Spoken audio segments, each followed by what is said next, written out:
Hi there, it's Adam bringing you another video to the channel, following on with another episode in the 21-22 Hybrid UK Model Airport series. Just want to say, first of all, obviously I appreciate the continued support on the first few videos. It gives me much encouragement to continue doing these.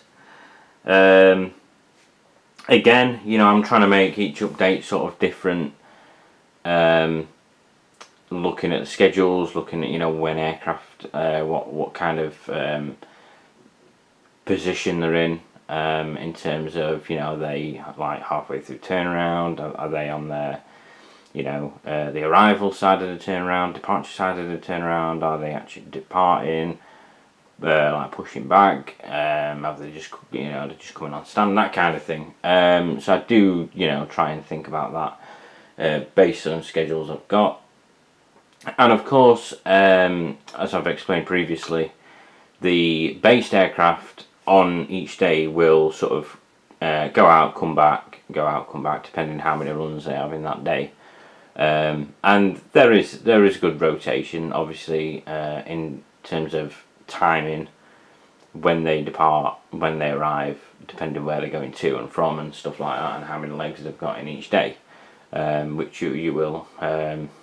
Maybe in some sense you will pick up in each video, but I think I'd probably observe it more because I'm the one doing the actual videos and looking at the actual schedules I've got. But yeah, I think we'll just start with the update. We'll start on the left side and then work our way across. So a couple of Airbus aircraft on this side. On the far side we have this EasyJet A320neo, registration Golf Uniform Zulu Hotel Bravo, arriving back from Malta as U28824, and we'll be heading out to Dalaman as U28845. In front of that we have this EasyJet A319 Golf Echo Zulu Delta Kilo, arriving from Almeria as U28164, heading out to Munich as U28983. And then we have this Air France A320, which has not long since arrived from Paris, operating as AF 1068 and 1069, registration Foxtrot Hotel Echo Papa Charlie.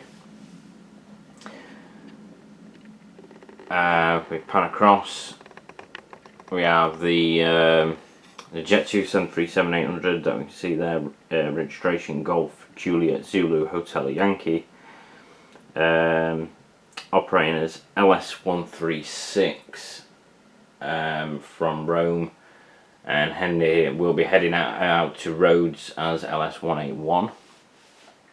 And then before that we have this TUI 737 MAX 8 Golf Tango Uniform Mike Alpha, arriving from Ibiza as BY3149, and we'll be heading out to Corfu as BY3128. And then if we pan across again,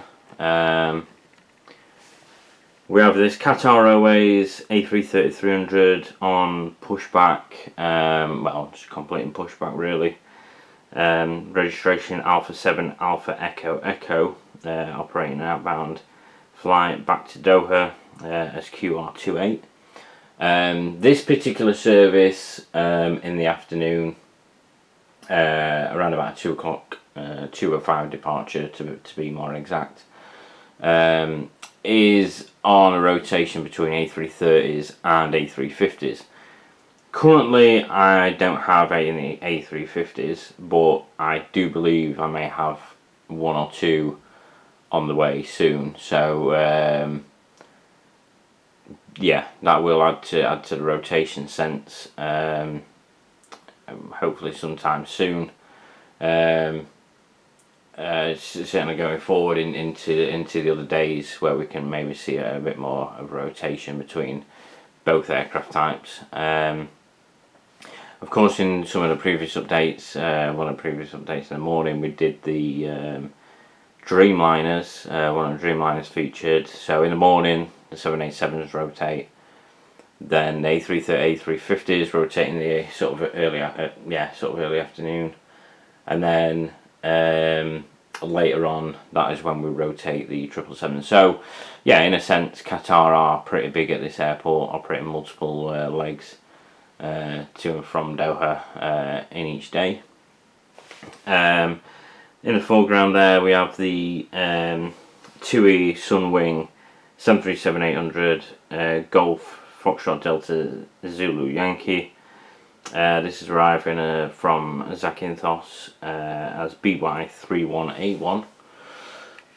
And of course, we have our well-known DHL Southern Air 777-200 still on stand. Still waiting for the long-awaited departure around about 11 o'clock, just past 11 o'clock or so at night. But next to it we have a DHL 757-200 registration Golf Delta Hotel Kilo Oscar, arriving from Leipzig as BCS 6892 and will later depart to Amsterdam as BCS 1443. Another kind of long turnaround for this aircraft. If it I think it's about 4 hours or so it's on the ground here before it makes its way out to Amsterdam. Of course, from the previous updates, the Aer Lingus A321neo, as probably previously mentioned, has departed. That's another long turnaround which does occur daily, only doing a single run to New York and back. Would be good maybe to get another one of those just to rotate, but at the minute, yeah, just using the one. I am looking to get more in terms of maybe like another model for the lot Polish schedules and the what were they? The Turkish Airlines, just to have a bit more rotation, because I think in the last video I mentioned that I've only really got the one model for each of those schedules so far. Although saying that, in real life they do operate multiple runs in the day, and usually it is the same aircraft that does the same run, so it'll come into the UK from like the lot Polish, for instance, from Warsaw to the UK, go back out to Warsaw, do another run back to the UK, the same airport, and then back again.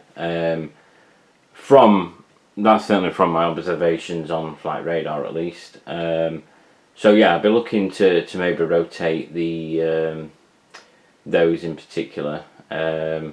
Turkish Airlines, primarily I want to stick with 737s, but may even, maybe look at getting an A330 or something. That's obviously active during this period, and hopefully maybe still active in a modern day as well. Just to add to that as well. This is update number 4 on a Monday schedules, and we've got another 3 updates to get through. Again, each one is a variation, and again, some of the models that are based, these jets, Jet 2, 2E, however it pans out, will probably feature again. And then, like I say, once we get into the next day, that will then transition to another model in that fleet. So Jet 2, for instance, if we rotate, might be a 757 next time, might be A321neo, whatever might be. Same with the 2s, might be a 737, might be a 757, might be a 767. Depending on aircraft size, yeah, that will kind of limit what maybe we can show, because 767s are wide bodies and they will need to utilise wide body stands. Although saying that, the 2 stands that we see here in the foreground on the left and right, they can actually accommodate for either or, narrow body or wide body, and it doesn't affect the other stands. So that's quite good. So in a sense, it's not going to impact the movement sense of what we can actually showcase on the actual layout itself, which is kind of like a good system actually. It's a little bit different for the other stands. So basically on left and right side, if you have a wide body aircraft where the TUI is here, it will overlap with the Jet 2 is, so you can't essentially have a narrow body aircraft there, but you would be able to have a narrow body further back on the stand that is vacant behind the Jet 2. So it's quite good in that sense, because that kind of, you know, makes things a little bit different again each day depending on what aircraft are operating. And again, it's all based on schedules. Obviously a lot of the schedules are the same times, you know, like the Qatars, they'll operate at the same times, Emirates, they'll come in at the same time. You know, yeah, France, all the stuff that are non-base really, they obviously stick to their same schedules, which, you know, again, I will probably look at thinking, you know what, like, it could be a delay, it could be delayed coming in, it could be coming in early, it could be delayed going out. All sorts of factors to consider when I'm doing these updates. And then obviously they've got other stuff as well, which I'll probably fill in, like the ad hoc kind of movements, maybe chartered stuff, ad hoc cargo movements, military stuff, and so forth. That's all stuff I've got to consider as well, which I want to include going forward. But yeah, at the minute I kind of just want to stick to the schedules, keep things kind of simple, kind of give you a bit more of an illustration of what is actually scheduled. Don't want everything being overcrowded all the time, but I kind of want to make it so each update is of interest, with a little bit of variation of course as well. But yeah, that is it for this update. And again, you know, appreciate the support, and I'll see you in the next video.